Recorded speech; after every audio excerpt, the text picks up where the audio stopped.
Good morning. චුට්ටක් කොහොම ඉන්න? උදේ පාන්දර අරන් ආව බංකුවක්. එහෙ වෙඩි තියෙනවා මෙහෙ වෙඩි තියෙනවා. මෙහෙම රටක් ඉස්සරහට යන්න පුළුවන්. බස් එක යනකොට වෙඩි තියෙනවා හිරේට ගෙනියනකොට වෙඩි තියෙනවා. මෙහෙම රටකට යන්න බෑ. මේක නතර කරන්න ඕනේ මේ රටේ. අන්න ඒක තමයි ජාතික ජනබලවේගයේ මේ රට නීතියේ විධානයේ ආධිපත්‍ය සැට රට බවට පත් කරනවා. අපි මේ පාතාලේ මැඩ පවත්වනවා. හැප්පිලා බලමු. පාතාලේ මඩ පවත්වපු හැටි අපි දැක්කා. ඕගොල්ලන්ගේ ෂෝස් හරි ලස්සනයි. අධ්‍යක්ෂකත් මරු, නිෂ්පාදකයාත් මරු, සහාය රංගන ශිල්පියොත් මරු, රංගන ශිල්පියොත් මරු. ඒකයි අපිට කියන්න තියෙන්නේ. හැබැයි ගෙන ආපු අපරාධකාරයෙකුත් නැහැ. වෙච්චි නඩුවකුත් නැහැ. කර දීපු නීතියකුත් නැහැ. ගියපු මේ නියෝගයකුත් නැහැ. අන්තිමට මැරිච්චි අපරාධකාරයෙකුත් නැහැ. ඇත්ත කතාව ඒකනේ. කෝ දැන් ওই ගෙන ආපු කට්ටිය එකෙක්වත් නැහැනේ. මොකද්ද ඔයගොල්ලෝ කරේ? ලංකාවට එන්න බැරි ඉඳපු අපරාධකාරයෝ ටිකට ලංකාවට එන්න පොඩ්ඩක් chance එකක් අරන් දුන්නාද? ගෙදර මිනිස්සුන්ව බලන්න. අපි දන්නේ නැහැ ඉතින් ඔයගොල්ලෝ එහෙම chance එකක්වත් අරන් දුන්නාද කියලා. ඊට එහා කාරණාව තමයි බංකුව අරන් එන මහත්තයා අපි බංකුව අරන් ඇවිල්ලා තියෙන්නේ. බංකුව අරන් ඇවිල්ලා තියෙන දැන් ඔයාගේ ලෙක්චර් එක විතරයි ඕනේ. ඔයාලට කරන්න බැයි නම් බෑ කියන්න. කරන්න බැයි නම් බෑ කියන්න. බොරු තර්ක දෙන්න එපා. බොරු තර්ක දෙන්න එපා. මොකද්ද ඔයගොල්ලෝ කිව්වේ? දැක්කද කලින් වීඩියෝ එකේ මහ ලොකු ටෝක් දීපු ඇති. ඔයාලා තාම රටේ බලයේ තියෙන මිනිස්සු හොඳේ. ජනාධිපති, ආරක්ෂක ඇමති, ආරක්ෂක නියෝජ්‍ය ඇමති, ආරක්ෂක ලේකම් ඔයාලා තාම ඔයාලට බලයේ තියෙනවා. තාම ඔයාලට කරන්න බෑ කියන්න බෑ. තව අවුරුදු 3-4කින් ඔයාලට බෑ කියන්න පුළුවන්. කොහොමත් ආයෙ ඔයාලට හම්බෙන්නේ නැහැ chance එක. එච්චර තමයි මේ one and only shot එක තමයි ඔයාලට හම්බෙන්නේ.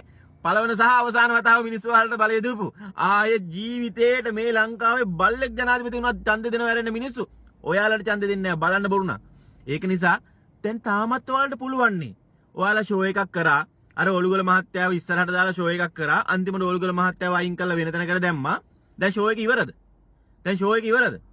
අහිංසක රාජ්‍ය නිලධාරීන්ව පාවිච්චි කරලා ෂෝ එක කරනවා. රාජ්‍ය නිලධාරීන්ව කපලා වෙන තැන් වල දානවා. ඒකනේ ඔයගොල්ලෝ කරන්නේ. ඇයි ඔයාලට බැරි? ඔයාලගේ ආරක්ෂක ඇමතිවරයා හරහා ඔයගොල්ලන්ගේ ආරක්ෂක ලේකම්වරයා හරහා රහස් සේව කණ්ඩායමක් හදනවා. ඒ කණ්ඩායම දීප විවාදත්ව පොලිසිය වලට ස්ථානගත කරලා අපරාධකාරයන්ව මැඩපවත්වනවා. අනේ මහත්තයෝ කරනවා නම් ඕන තරම් ක්‍රම තියෙනවා. දැන් ඔයගොල්ලෝ කියන්නේ පොලිසියට කියන්න බෑ, ඔත්තු දෙන්න බෑ, පොලිසියෙම ඉන්නවා කියලානේ වන්තා ජූසන තියෙන කට්ටිය. පොලිසිය වලින් ඉන්නවා, පොලිසිය වලින් ඔත්තු හම්බ වෙනවා, අපිට ඔත්තු දෙන්න බෑ. හරි. ඇයි පොලිසිය සම්බන්ධ කරගන්නේ? පොලිසිය සම්බන්ධ කරගන්න දෙයක් නැහැ. මේ රටේ ආරක්ෂකාංශයේ හොඳ තැන් තියෙනවා. CID එක ඉන්නවා හොඳ CID එකක් ලංකාවේ තියෙනවා. ලංකාවේ ත්‍රිවිධ හමුදාවේ ඉන්නවා හොඳ දක්ෂ නිලධාරීන්. STF එකේ ඉන්නවා දක්ෂ නිලධාරීන්.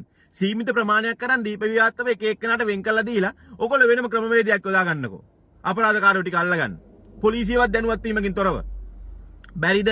ආරක්ෂක ලේකම්වරයා හරි ආරක්ෂක ඇමතිවරයා හරි යටතේ. බැරිද?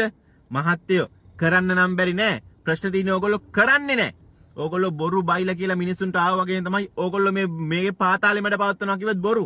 එදා පෙරේදාර පළමුදා කොළඹ ඊයේ කළුතර දැන් අද කොහෙද කියලා කියන්න බංකුව අරන් එන්නේ නැහැ එතකන්.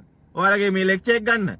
ඔයාලා කොටින්ම අන්තිම වචනින්ම අනුර කුමාර දිසානායක ඇතුළු මේ ආණ්ඩුව පාතාලෙ මර්ධනය කරන එකේ ෆේල්. ජාතික ආරක්ෂාවට ටියුෂන් දෙන්නම් එන්න කියන්න බංකුවකුත් අරගෙන පුටුවකුත් අරගෙන ඉඳලම ටියුෂන් දෙන්නම්.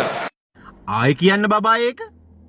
ජාතික ආරක්ෂාවට ටියුෂන් දෙන්නම් එන්න කියන්න බංකුවකුත් අරගෙන Nini Kampaleo, Guyana.